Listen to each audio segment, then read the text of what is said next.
Hi everyone, this is AQA Psychology. This is the memory section, and we're looking at the very last part of research that we need to look at really about capacity, coding and duration of memory.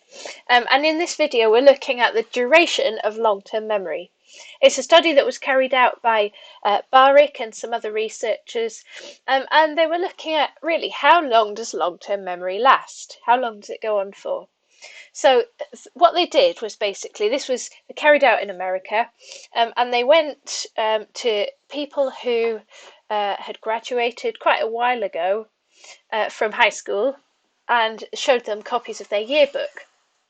And they wanted to compare something called recall with something called recognition.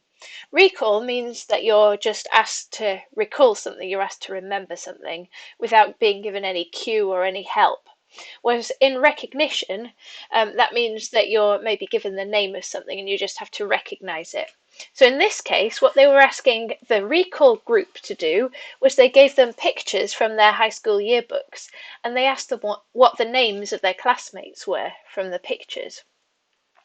In the other condition, the recognition condition, what they were asked to do was they were given the photo, but they were also given a list of names and they were asked to recognize which name belonged to which picture. So they're comparing what's the memory rates between those two, and they were doing this over quite a long period of time, going up to people who'd graduated almost 50 years ago. So they're wanting to see, can we go to these people who graduated nearly 50 years ago, and will there be any difference between recognition and recall? Will their long-term memory still be able to produce the information that they may not have looked at since 50 years ago?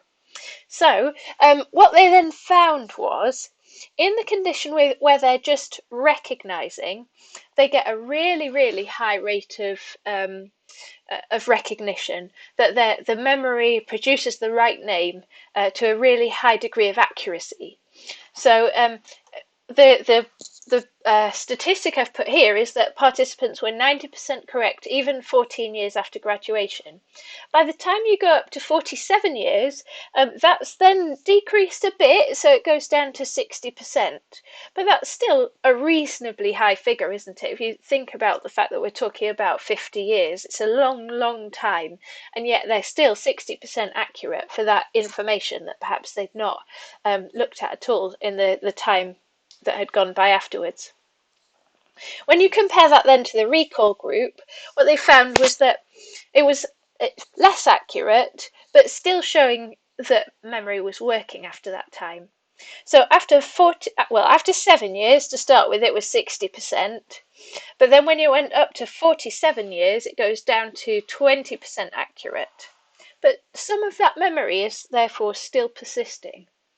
So, therefore, we use this study. Their conclusion was that the duration of long-term memory is a lifetime, because they're still able to recall some of that information after nearly a lifetime. So that is why when we talk about the duration of long-term memory, we say it's a lifetime.